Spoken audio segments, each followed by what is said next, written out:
ಪರೀಕ್ಷೆ ಮಹತ್ವ ಮತ್ತು ವಿಧಾನ ಕುರಿತು ಮಾಹಿತಿ ಮಾಡಿಕೊಳ್ಳೋಣ. ಹಾಗೆ ಹವಾಮಾನ ವರದಿ ಹಾಗೂ ಪೇಟೆ ಧಾರಣೆಯನ್ನು ಕೇಳಲಿದ್ದೀರಿ. ಮೊದಲಿಗೆ ಇದೊಂದು ವಾಣಿಜ್ಯ ಪ್ರಕಟಣೆ. हर जोखिम से निकल कर फसल आए, सुरक्षित हो जाए। फसल बीमा से हर किसान अब आत्मनिर्भर हो जाए। संकट के समय प्रधानमंत्री फसल बीमा योजना किसानों के लिए वरदान है। अब सूखा पड़े या बाढ़ आ जाए कोई डर नहीं, अब ओले पड़े या कीट पतंगे फसल खा जाए कोई फिक्र नहीं, क्योंकि हमने लिया है प्रधानमंत्री फसल बीमा। बुआई से फसल कटाई तक हर जोखिम का दावा, न्यूनतम प्रीमियम पर अधिकतम भुगतान का वादा। योजना से हर साल जुड़ रहे हैं 5 करोड़ से ज्यादा किसान। अब आपकी है बारी। नजदीकी कृषि कार्यालय, सहकारी समिति, बैंक शाखा, अधिकृत बीमा कंपनी या जन सेवा केंद्र में स्वेच्छा से करा सकते हैं पंजीकरण। फसल बीमा पोर्टल या फसल बीमा ऐप द्वारा भी कराया जा सकता है पंजीकरण। प्रधानमंत्री फसल बीमा योजना, आपकी फसलों का संपूर्ण सुरक्षा कवच। कृषि एवं किसान कल्याण मंत्रालय, भारत सरकार. ವಾಣಿಜ್ಯ ಪ್ರಕಟಣೆ ಕೇಳಿದ್ರಿ. ಬನ್ನಿ ರೈತ ಬಂದವರೇ, ಈಗ ಕೇಳೋಣ ಮಣ್ಣು ಪರೀಕ್ಷೆಯ ಮಹತ್ವ ಮತ್ತು ವಿಧಾನ ಕುರಿತು ICAR ಕೃಷಿ ವಿಜ್ಞಾನ ಕೇಂದ್ರದ ಬೇಸಾಯ ತಜ್ಞರಾದಂಥ ಡಾಕ್ಟರ್ ಶ್ರೀನಿವಾಸ್ ಅವರೊಡನೆ ಸಂದರ್ಶನವನ್ನು ಕೇಳೋಣ. ರೈತ ಬಾಂಧವರಿಗೆಲ್ಲ ನಮಸ್ಕಾರ. ರೈತ ಬಾಂಧವರ ಇವತ್ತಿನ ಕಾರ್ಯಕ್ರಮದಲ್ಲಿ ಮಣ್ಣು ಪರೀಕ್ಷೆ ಕುರಿತು ಮಾಹಿತಿಯನ್ನ ಮಾಡ್ಕೊಳ್ಳೋಣ. ಮಣ್ಣು ಪರೀಕ್ಷೆ ಇತ್ತೀಚಿನ ದಿನಗಳಲ್ಲಿ ಬಹಳಷ್ಟು ಮಹತ್ವವನ್ನು ಪಡ್ಕೊಂಡಿದೆ. ಬೆಳೆ ಉತ್ಪಾದನೆಯಲ್ಲಿ ಹಾಗೆಯೇ ನಮ್ಮ ಕೃಷಿ ವೆಚ್ಚಗಳ ಮೇಲೆ ಈ ಮಣ್ಣು ಪರೀಕ್ಷೆ ಪಾತ್ರ ಬಹಳ ಮುಖ್ಯವಾದದ್ದು. ಆದ್ದರಿಂದ ನಾವು ಏನ್ ಮಾಡ್ತೀವಿ ಅಂತಂದ್ರೆ, ರೈತ ಬಾಂಧವರಿಗೆ ತಮ್ಮ ಜಮೀನಿನಲ್ಲಿರುವಂತಹ ಒಂದು ಮಣ್ಣನ್ನು ಕಡ್ಡಾಯವಾಗಿ ಪರೀಕ್ಷೆ ಮಾಡ್ಕೋಬೇಕು, ಮಣ್ಣು ಪರೀಕ್ಷೆ ಆಧಾರದ ಮೇಲೆ ಪೋಷಕಾಂಶಗಳನ್ನು ಒದಗಿಸಬೇಕು ಎಂಬಂತಹ ಒಂದು ವಿಚಾರವನ್ನು ನಾವು ವಿಜ್ಞಾನಿಗಳಿಂದ ಪಡ್ಕೊತಿರ್ತೀವಿ. ಈ ನಿಟ್ಟಿನಲ್ಲಿ ಮಣ್ಣು ಪರೀಕ್ಷೆ ಅಂದ್ರೇನು, ಮಣ್ಣು ಪರೀಕ್ಷೆ ಯಾಕೆ ಮಾಡಬೇಕಾಗ್ತದೆ, ಮಣ್ಣು ಪರೀಕ್ಷೆಯ ವಿಧಾನಗಳಿದೇನು, ಮಣ್ಣು ಪರೀಕ್ಷೆ ಮಾಡಿದ ಮೇಲೆ ಮಣ್ಣು ಪರೀಕ್ಷೆ ಚೀಟಿ ಬಂದ ಮೇಲೆ ಅದನ್ನು ಏನು ಮಾಡಬೇಕು ಎಂಬಂತಹ ಒಂದು ಹಲವಾರು ವಿಚಾರಗಳನ್ನು ಇವತ್ತಿನ ಕಾರ್ಯಕ್ರಮದಲ್ಲಿ ನಮಗೆ ಮಾಹಿತಿಯನ್ನು ಮಾಡಿಕೊಡ್ಲಿಕ್ಕೆ ನಮ್ಮ ರಾಯಚೂರು ಕೃಷಿ ವಿಜ್ಞಾನಗಳ ವಿಶ್ವವಿದ್ಯಾಲಯದ ICAR ಕೃಷಿ ವಿಜ್ಞಾನ ಕೇಂದ್ರ ಕಲಬುರಗಿಯ ಮಣ್ಣು ವಿಜ್ಞಾನಿಗಳಾದಂತಹ ಡಾಕ್ಟರ್ ಶ್ರೀನಿವಾಸ್ ಅವರು ನಮ್ಮ ಜೊತೆ ಇದ್ದಾರೆ. ಅವರಿಂದ ಮಾಹಿತಿಯನ್ನು ಪಡ್ಕೊಳ್ಳೋಣ. ನಮ್ಮೆಲ್ಲ ರೈತ ಬಾಂಧವರ ಪರವಾಗಿ ಹಾಗೆಯೇ ಕೇಳುವ ಎಲ್ಲ ಶ್ರೋತೃ ಬಾಂಧವರ ಪರವಾಗಿ ತಮಗೆ ಕಾರ್ಯಕ್ರಮಕ್ಕೆ ಸ್ವಾಗತ. ಹಾಗೆಯೇ ನಮಸ್ಕಾರ. ನಮಸ್ಕಾರ ಸರ್. ಹೇಳಿ ಸರ್, ಮಣ್ಣು ಪರೀಕ್ಷೆ, ತಾವು ಮಣ್ಣು ವಿಜ್ಞಾನಿಗಳಿದ್ದೀರಿ. ಉತ್ಪಾದನೆಯ ಮೇಲೆ ಮಣ್ಣು ಬಹಳ ಗಣನೀಯವಾದಂತಹ ಒಂದು ಪಾತ್ರವನ್ನು ವಹಿಸುವಂಥದ್ದು. ಮಣ್ಣು ಪರೀಕ್ಷೆ ಅಂದರೆ ಏನು, ಮಣ್ಣು ಪರೀಕ್ಷೆಯನ್ನು ಯಾಕೆ ಮಾಡಿಸ್ಬೇಕು, ಪ್ರಾರಂಭದಲ್ಲಿ ಪೀಠಿಕೆಯಾಗಿ ನಮ್ಮ ರೈತ ಬಾಂಧವರಿಗೆ ಮಾಹಿತಿಯನ್ನು ಮಾಡಿಕೊಡಿ. ಖಂಡಿತ ಸರ್. ಮೊದಲಿಗೆ ಎಲ್ಲ ರೈತ ಬಾಂಧವರಿಗೆ ನನ್ನ ನಮಸ್ಕಾರಗಳು. ನಾನು ಡಾಕ್ಟರ್ ಶ್ರೀನಿವಾಸ್ BV ಅಂತ ಕಳೆದ 5 ವರ್ಷಗಳಿಂದ ಮಣ್ಣು ವಿಜ್ಞಾನಿಯಾಗಿ ಕಲಬುರಗಿ ಕೃಷಿ ವಿಜ್ಞಾನ ಕೇಂದ್ರದಲ್ಲಿ ಕಾರ್ಯನಿರ್ವಹಿಸ್ತಾ ಇದ್ದೇನೆ ಸರ್. ಈಗೆಲ್ಲ ಗೊತ್ತಿರೋ ಹಾಗೆ ಮಣ್ಣು ಬಹಳ ಇಂಪಾರ್ಟೆಂಟ್ ಒಂದು ಮೂಲ ವಸ್ತು ಸರ್. ಮಣ್ಣು ನೈಸರ್ಗಿಕವಾಗಿ ಸಿಗ್ತಕ್ಕಂಥ ವಸ್ತು. ಇದು ಸಾಮಾನ್ಯವಾಗಿ ಮಣ್ಣಿನ ಬಗ್ಗೆ ನಾವು ತಿಳ್ಕೊಳ್ಬೇಕಂದ್ರೆ ಮಣ್ಣಿನ ಒಂದು ಕುರಿತಾಗಿ ನಾವು ಅದ್ರ ಬಗ್ಗೆ ಅರಿವು ಇರತಕ್ಕಂಥ ಬಹಳ ಇಂಪಾರ್ಟೆಂಟ್ ಸರ್. ಒಂದೇ ಒಂದು ಇಂಚು ಮಣ್ಣು ತಯಾರಾಗಬೇಕಾದ್ರೆ ಸುಮಾರು 1000 ವರ್ಷಗಳು ಹಿಡಿತಾವೆ ಸರ್ ಅದು. ಹೀಗಾಗಿ ನಾವು ಮಣ್ಣನ್ನು, ಇಂಥ ಒಂದು ಅಮೂಲ್ಯವಾದಂಥ ಮಣ್ಣನ್ನು ನಾವು ಜೋಪಾನವಾಗಿ ಇಟ್ಕೋಬೇಕು. ಈಗ ನಾವು ಅದನ್ನು ಸರಿಯಾಗಿ ಅದನ್ನು ನಿರ್ವಹಣೆ ಮಾಡಿದ್ರೆ, ಮಣ್ಣು ಅಥವಾ ಮಣ್ಣಿನ ಆರೋಗ್ಯವನ್ನು ನಾವು ಸರಿಯಾಗಿ ನಿರ್ವಹಣೆ ಮಾಡಿದ್ರೆ ನಾವು ಉತ್ತಮವಾದಂಥ ಫಲಿತಾಂಶ ಅಂದರೆ ಇಳುವರಿನ ಪಡೆಯಬಹುದು ಸರ್. ಈಗ ಮಣ್ಣು ಪರೀಕ್ಷೆಯನ್ನು ಮಾಡುವಂಥ ಸಂದರ್ಭದಲ್ಲಿ ಅಂತಂದ್ರೆ ಯಾರು ಮಣ್ಣು ಪರೀಕ್ಷೆಯನ್ನು ಮಾಡಿಸಬಹುದು, ರೈತ ಬಾಂಧವರು ಎಂತಹ ಮಣ್ಣನ್ನು ತಾವು ಪರೀಕ್ಷೆಗೆ ಮಾಡಬಹುದು ಅಂತ ಹೇಳ್ತೀರಿ? ಈಗ ಕೆಲವೊಂದು ಕಡೆ ಹಳ್ಳ ಇರ್ತದೆ, ಕೊಳ್ಳ ಇರ್ತದೆ, ನದಿ ಇರ್ತದೆ, ಅಥವಾ ಉಳುಮೆ ಮಾಡುವಂತಹ ಒಂದು ಅವರ ಕ್ಷೇತ್ರ ಇರ್ತದೆ. ಯಾವ ಮಣ್ಣನ್ನು ಪರೀಕ್ಷೆಗೆ ಒಳಪಡಿಸಬೇಕು ಅಂತ ತಮ್ಮ ವಿಚಾರ? ಖಂಡಿತವಾಗಿ ಸರ್, ಎಲ್ಲ ಥರದ ಮಣ್ಣು ಸರ್. ರೈತ ಬಾಂಧವರು ತಮ್ಮ ಜಮೀನಿನ ಮಣ್ಣನ್ನು ವರ್ಷಕ್ಕೆ ಒಮ್ಮೆ ಬಾರಿ ಆದರೂ, ಒಣ ಬೇಸಾಯದಂಥ ರೈತರು 2 ವರ್ಷಕ್ಕೊಂದ್ಸಲ, ನೀರಾವರಿ ಇದ್ದಂಥ ರೈತರು ವರ್ಷಕ್ಕೊಮ್ಮೆ ಆದರೂ ತಮ್ಮ ಜಮೀನು ಮಣ್ಣನ್ನು ಪರೀಕ್ಷೆ ಮಾಡ್ಕೋಬೇಕು ಸರ್. ಜಮೀನು ಮಣ್ಣು ಪರೀಕ್ಷೆ ಮಾಡಬೇಕಾದ್ರೆ ನಿಮ್ಮ ಹತ್ರ ಹೊಲ ಎಷ್ಟೇ ಇದ್ರು, ಜಮೀನು ಎಷ್ಟೇ ಇದ್ರೂ ಪ್ರತಿ 2.5 ಎಕರೆ 1 ಹೆಕ್ಟರ್ ಅಂತ ಹೇಳ್ತೀವಿ ರೀ, 1 ಹೆಕ್ಟರ್ಗೆ 1 ಸ್ಯಾಂಪಲ್ ಬೇಕು ಸರ್. ಸೊ ಆ ಒಂದು ಸ್ಯಾಂಪಲಲ್ಲಿ ಕನಿಷ್ಠ ಪಕ್ಷ 5 ರಿಂದ 8 ಕಡೆ ತೋಡಿದ ಸ್ಯಾಂಪಲ್ ನಾವು ತರಬೇಕಾಗುತ್ತೆ. ನಿಮ್ಮ ಹತ್ರ 5 ಎಕರೆ ಇದ್ದರೆ 2 ಸ್ಯಾಂಪಲ್ ಬೇಕು, 10 ಎಕರೆ ಇದ್ದರೆ 4 ಸ್ಯಾಂಪಲ್ ಬೇಕು ಸರ್. ಈ ಥರ ಅಷ್ಟು ಸ್ಯಾಂಪಲ್ ಟೆಸ್ಟ್ ಮಾಡೋ ಮಾತ್ರ ನಾವು ಒಟ್ಟಾರೆಯಾಗಿ ಒಂದು ಜಮೀನಿನ ಮಣ್ಣನ್ನು ಪರೀಕ್ಷೆ ಮಾಡೋಕ್ಕಾಗುತ್ತೆ. ಮೊದಲಿಗೆ ಇಂಪಾರ್ಟೆಂಟ್ ಅಂತ ಹೇಳ್ಬೇಕಂದ್ರೆ 2 ವರ್ಷಕ್ಕೊಂದ್ಸಲ ಆದರೂ ನೀವು ಒಣ ಬೇಸಾಯದವರು ಪರೀಕ್ಷೆ ಮಾಡಬೇಕು, ನೀರಾವರಿ ರೈತರು ವರ್ಷಕ್ಕೊಮ್ಮೆ ಆದರೂ ಪರೀಕ್ಷೆ ಮಾಡಬೇಕು ಸರ್. ಅಂದ್ರೆ ಯಾವ ರೈತರು ಭೂಮಿಯನ್ನು ಹೊಂದಿರ್ತಾರೆ, ಅವ್ರದ್ದು ಕೆಂಪಿರಲಿ, ಕಪ್ಪು ಮಣ್ಣು ಇರಲಿ, ಜವಳು ಇರಲಿ, ಸವಳು ಇರಲಿ, ಅವರು ಭೂಮಿಯ ಮಣ್ಣನ್ನು ಪರೀಕ್ಷೆ ಮಾಡುವಂಥದ್ದು. ಹೌದು ಸರ್. ಈಗ ಮಣ್ಣು ಪರೀಕ್ಷೆಯನ್ನು ಹೇಗೆ ಮಾಡಿಸ್ಬೇಕು, ಮಣ್ಣು ಪರೀಕ್ಷೆಯನ್ನು ಮಾಡ್ಬೇಕಪ್ಪ ಅಂತಂದ್ರೆ ರೈತ ಬಾಂಧವರು ಯಾವ ಮಣ್ಣನ್ನ ಹೇಗೆ ಅದನ್ನ ಕಲೆಕ್ಟ್ ಮಾಡ್ಕೋಬೇಕು, ಅವರಿಗೆ ಮಣ್ಣು ಮಾದರಿಯನ್ನ ಹೇಗೆ ತಗೋಬೇಕಂತ ಹೇಳ್ತೀರಿ? ಮಣ್ಣು ಪರೀಕ್ಷೆ ಪ್ರಯೋಗಾಲಯಕ್ಕೆ ಕೊಡ್ಬೇಕಪ್ಪ ಅಂತಂದ್ರೆ ಎಷ್ಟು ಪ್ರಮಾಣದ ಮಣ್ಣನ್ನ ತಗೊಂಡು ಹೋಗ್ಬೇಕಂತ ಹೇಳ್ತೀರಿ? ಖಂಡಿತವಾಗಿ ಸರ್, ಉತ್ತಮವಾದ ಪ್ರಶ್ನೆ. ಸಾಕಷ್ಟು ರೈತರು ನಮ್ಮ ಕೃಷಿ ವಿಜ್ಞಾನ ಕೇಂದ್ರಕ್ಕೆ ಬರ್ತಾ ಇರ್ತಾರೆ ಸರ್. ನಾವು ಒಂದೊಂದು ರೈತರಿಗೆ ಈ ಮಣ್ಣಿನ ಮಾದರಿ ತೆಗೆದುಕೊಳ್ಳುವ ಪದ್ಧತಿಯ ಒಂದು ಪ್ರೊಸೀಜರ್ನ ಅವ್ರು ಹೇಳ್ತಾ ಹೋಗ್ತೀವಿ ಸರ್. ಸಾಮಾನ್ಯವಾಗಿ ರೈತರು 4 ಮೂಲೆ ನಡುವುದಂತ ಸಮಯ ತಗೊಂಡ್ಬರ್ತಾರೆ, ಅದು ತಪ್ಪಾದ ಪದ್ಧತಿ ಸರ್. ವೈಜ್ಞಾನಿಕ ರೀತಿಯಲ್ಲಿ ನಾವು ಮಣ್ಣು ಪರೀಕ್ಷೆ ಮಾಡಬೇಕಂತ ಒಂದು ಯೂಟ್ಯೂಬ್ ಚಾನಲ್ ಮಾಡಿಬಿಟ್ಟಿದ್ದೀವಿ ಸರ್. ನಾವು ಒಂದು ವಿಡಿಯೋ ಮಾಡ್ಕೊಂಡ್ಬಿಟ್ಟು ಬಂದಂಥ ರೈತರಿಗೆ ನಾವು ಈ ಸಾಮಾಜಿಕ ಜಾಲತಾಣ ಮೂಲಕ ನಾವು ಪ್ರಸಾರ ಮಾಡ್ತಿದ್ದೀವಿ ಸರ್.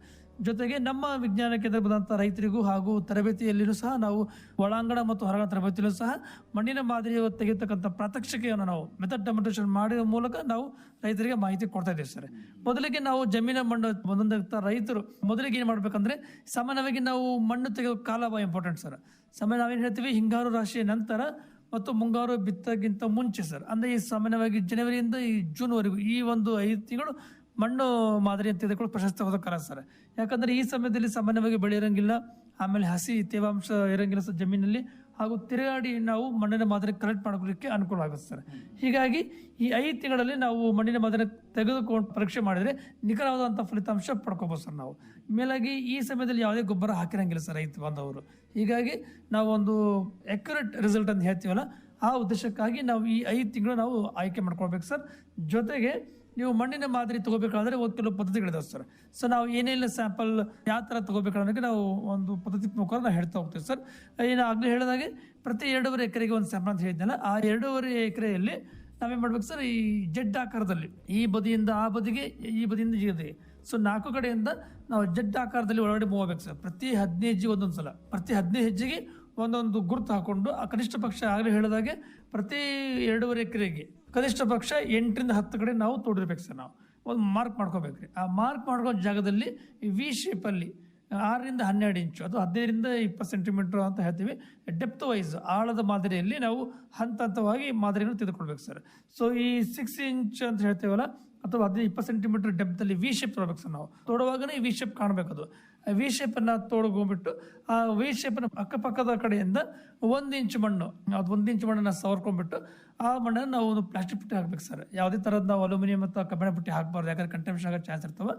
ಈ ಒಂದು ರೀತಿಯಿಂದ ಈ ಒಂದು ಮಾದರಿನ ಹೇಳಿದ್ದೀನಲ್ಲ, ಈ ಒಂದು ಸ್ಪಾಟಿಂದ ತೊಗೊಂಡಿರ್ತಾರಲ್ಲ, ಅದೇ ಥರ ಎಲ್ಲ ಉಳಿದ ಎಲ್ಲ ಸ್ಪಾಟ್ಗಳನ್ನು ಸಹ 15-20 ಸೆಂಟಿಮೀಟರ್ ಆಳದಲ್ಲಿ ವಿ ಆಕಾರದ ತೋಡ್ಬಿಟ್ಟು ಈ ವಿ ಆಕಾರದ 2 ಅಕ್ಕಪಕ್ಕದ ಬದಿಗಳಿಂದ 1 ಇಂಚ್ ದಪ್ಪದ ಮಣ್ಣನ್ನು ತೊಗೊಂಡು ಸುಮಾರು ಆ ಮಣ್ಣನ್ನು ತೊಗೊಂಡು ನಾವು ಪ್ಲಾಸ್ಟಿಕ್ ಪುಟ್ಟಿಲಿ ಹಾಕ್ಬೇಕು ಸರ್. ಸುಮಾರು ಇದು 15-20 kg ಆಗುತ್ತೆ. ಸೊ ನಮಗೆ ಪರೀಕ್ಷೆ ಮಾಡಲಿಕ್ಕೆ ಇಷ್ಟು ಮಣ್ಣಿನ ಅವಶ್ಯಕತೆ ಇಲ್ಲ. ಹೀಗಾಗಿ ನಾವು ಅದನ್ನು QT ಅಂತ ಹೇಳ್ತೀವಿ ಸರ್, ಕ್ವಾಡ್ರೇಟಿಕ್ ಟೆಕ್ನಿಕ್ ಅಂತ ಮೂಲಕ ಅದನ್ನು ಸಾರ್ಟ್ಔಟ್ ಮಾಡಿ ಅರ್ಧ kg ಮಣ್ಣು ತರಬೇಕು ಸರ್. ಮೊದಲಿಗೆ ಅದೆಲ್ಲಗಳನ್ನು ಸರಿಯಾಗಿ ಕೂಡ್ಸ್ಕೊಂಡ್ಬಿಟ್ಟು ಒಂದು ಗಿಡದ ಕೆಳಗಡೆ ಸರ್, ಕೆಳಗಡೆ ತಾಡಪತ್ರಿ ಅಥವಾ ನ್ಯೂಸ್ ಪೇಪರ್ ಹಾಕಿಬಿಟ್ಟು ತಗೋತಕ್ಕಂಥ ಮಣ್ಣನ್ನೆಲ್ಲವನ್ನು ಸರಿಯಾಗಿ ಕಲಸಿಬಿಟ್ಟು ಅದರ ಕಸ ಕಡ್ಡಿ ತೆಗೆದು, ಈ ದೊಡ್ಡ ಹೆಂಟೆಗಳಿದ್ರೆ ಅದು ಕಲ್ಲು ಚೂರು ಮುಳ್ಳು ಏನೇ ಇತ್ತಂದ್ರೂ ಅದು ಕಸ ಕಡ್ಡಿ ತೆಗೆದು ಅದನ್ನು ಕೈಲಿ ಜಸ್ಟ್ ಪುಡಿ ಮಾಡಿ ಅದನ್ನು ಹರಗಿಕೊಂಡು ಸರ್ 4 ಭಾಗ ಮಾಡಿಬಿಟ್ಟು ಮೊದಲಿಗೆ 1 ಮತ್ತು 3ನೇ ಭಾಗ ಇಟ್ಕೊಂಡು 2 ಮತ್ತು 4ನೇ ಭಾಗನ ತೆಗಿಬೇಕು ಸರ್. ಆನಂತರ ಉಳಿದ 1, 3 ಭಾಗ ಮಣ್ಣನ್ನು ಮತ್ತೆ ಕೂಡಿಸಿ ಮತ್ತೆ 4 ಭಾಗ ಮಾಡಿ, ಆನಂತರ ಇವಾಗ 1, 3 ಮಣ್ಣದ ಭಾಗ ತೆಗೆದು 2, 4 ಭಾಗದ ಮಣ್ಣನ್ನು ಇಟ್ಕೊಂಡು ಈ ಥರ ಮಾಡ್ತಾ ಸರ್ ಅರ್ಧ kg ಬರುತ್ತೆ. ಯಾವಾಗ ಅರ್ಧ kg ಮಣ್ಣು ಬಂದಾಗ ಆ ಮಣ್ಣನ್ನು ಒಂದು ಶುದ್ಧವಾದ ಪ್ಲಾಸ್ಟಿಕ್ ಕವರಲ್ಲಿ ಅಥವಾ ಬಟ್ಟೆ ಬ್ಯಾಗಲ್ಲಿ ಹಾಕೊಂಡು ಅದನ್ನು ಲೇಬಲ್ ಮಾಡ್ಬೇಕು ಸರ್. ಅದು ಭಾಳ ಇಂಪಾರ್ಟೆಂಟು. ಸಾಮಾನ್ಯ ನಮ್ಮ ರೈತರು ಇಷ್ಟೆಲ್ಲ ಮಾಡ್ತಾರೆ ಸರ್, ಬಟ್ ಲೇಬಲ್ ಮಾಡೋದು ತಪ್ಪಾಗಿ ಮಾಡ್ಕೊಂಡ್ಬಿಡ್ತಾರೆ. ಯಾಕಂದ್ರೆ ಈಗ 1ಕ್ಕಿಂತ ಹೆಚ್ಚು ಸ್ಯಾಂಪಲ್ ಇರೋ ಕಾಲಕ್ಕೆ ಅವರು ಅದನ್ನು ತಪ್ಪಾಗಿ ಲೇಬಲ್ ಮಾಡೋದ್ರಿಂದ ಸೊ ರಿಸಲ್ಟ್ ಬರಲಿಕ್ಕೆ ತೊಂದರೆ ಆಗುತ್ತೆ ಸರ್. ಹೀಗಾಗಿ ರೈತರು ಬರುವಾಗನೇ ನಿಖರವಾಗಿ ಆ ಕಡೆಯಿಂದ ನೀವು ಸ್ಯಾಂಪಲ್ ತೊಗೊಂಬಂದಿರಿ, ಎಡದಿಂದ ಬಲಕ್ಕೆ ತೊಗೊಂಬಂದ್ರೆ ಅಥವಾ ಬಲದಿಂದ ಎಡಕ್ಕೆ ತೊಗೊಂಬಂದ್ರೆ ಈ ಥರ ಅವರು ಗುರುತು ಮಾಡಿಕೊಂಡು ಆ ಒಂದು ಪ್ಲಾಸ್ಟಿಕ್ ಏನು ಬ್ಯಾಗಲ್ಲಿ ಇರ್ತಾರೆ ಸರ್, ಒಂದು ಚೀಟಿಯಲ್ಲಿ ಒಂದು ಅವ್ರ ಹೆಸರು ಬರೀಬೇಕು ಸರ್. ಅವ್ರ ಹೆಸರು, ಊರ ಹೆಸರು, ಮೊಬೈಲ್ ನಂಬರು, ಡೇಟು, ಸರಿ ನಂಬರು, ಆಮೇಲೆ ಹಿಂದೆ ಯಾವ ಬೆಳೆ ಹಾಕಿದ್ರಿ, ಮುಂದೆ ಯಾವ ಬೆಳೆ ಹಾಕ್ತೀರಿ, ಇದೆಲ್ಲ ಇನ್ಫಾರ್ಮೇಶನ್ ಚೀಟಿಲಿ ಬರೆದು ಆ ಬ್ಯಾಗಲ್ಲಿ ಇಟ್ಟು ಸ್ಯಾಂಪಲ್ ತಗೊಂಡ 1 ಡೇ ಒಳಗೆ ಸರ್, ಸೊ 24 ಗಂಟೆ ಒಳಗಡೆ ನೀವು ಲ್ಯಾಬೊರೇಟರಿ ತಂದು ಅದನ್ನು ಒಪ್ಪಿಸ್ಬೇಕು ಸರ್. ಈಗ ಉದಾಹರಣೆಗೆ ಈಗ ತೋಟಗಾರಿಕಾ ಬೆಳೆಗಳಿರ್ತಾರೆ ಅಥವಾ ಮಳೆಯಾಶ್ರಿತ ಒಂದು ಕ್ಷೇತ್ರ ಇರಬಹುದು. ಇವತ್ತು ಮಳೆ ಆಗಿರ್ತದೆ, ಹೊಲ ತುಂಬ ಕೆಸರಾಗಿರ್ತದೆ, ಅಂತಹ ಮಣ್ಣನ್ನ ಏನಾದರೂ ಪರೀಕ್ಷೆಗೆ ತಗೊಂಡ್ಕೊಂಡು ಬರ್ಬೋದಾ? ಸಾಮಾನ್ಯವಾಗಿ ಸರ್ ಪೂರ ಹಸಿ ಹೆಚ್ಚು ತೇವಾಂಶದ ಮಣ್ಣನ್ನು ನಾವು ಪರೀಕ್ಷೆಗೆ ತೆಗೆದುಕೊಂಡು ಬರಬಾರ್ದು ಸರ್. ಸ್ವಲ್ಪ ಮಣ್ಣು ಆರಿರ್ಬೇಕು ಸರ್. ಸ್ವಲ್ಪ ಅದು ತೇವಾಂಶ ಕಡಿಮೆ ಇದ್ದಾಗ ಮಣ್ಣನ್ನು ಮೊದಲು ತಗೊಲಿಕ್ಕೆ ಈಸಿ ಆಗುತ್ತೆ. ಕಲೆಕ್ಟ್ ಮಾಡ್ಕೊಂಡು ಬಂದಾಗ ನಾವು ಅದನ್ನು ಶೇಡ್ ಡ್ರೈ ಮಾಡ್ತೀವಿ ಸರ್. ನಮ್ಮ ಲ್ಯಾಬೊರೇಟರಿಯಲ್ಲಿ ನಾವು ಈ ನೆರಳಿನಲ್ಲಿ ಒಣಗಿಸಿಬಿಟ್ಟು ಆ ನಂತರ ಅದನ್ನು ಕುಟ್ಟಿ ಪ್ರೊಸೆಸ್ ಮಾಡಿ ನಾವು ಪರೀಕ್ಷೆ ಒಳಪಡಿಸ್ತೇವೆ ಸರ್. ಈಗ ಏನೇನು ಪರೀಕ್ಷೆಗಳನ್ನು ಮಾಡಬೇಕಾಗ್ತದೆ? ಈಗ ಮಣ್ಣು ಪರೀಕ್ಷೆಯನ್ನು ತಂದಮೇಲೆ ಏನೇನು ಪೋಷಕಾಂಶಗಳು ಅದಾವ ಇಲ್ವೋ ಅನ್ನುವಂಥ ಒಂದು ಎಷ್ಟು ವಿಧವಾದಂಥ ಒಂದು ಪರೀಕ್ಷೆಯ ವರದಿಗಳು ಈ ಮಣ್ಣು ಪರೀಕ್ಷೆಯಿಂದ ಸಿಗ್ತದೆ ನಮಗೆ?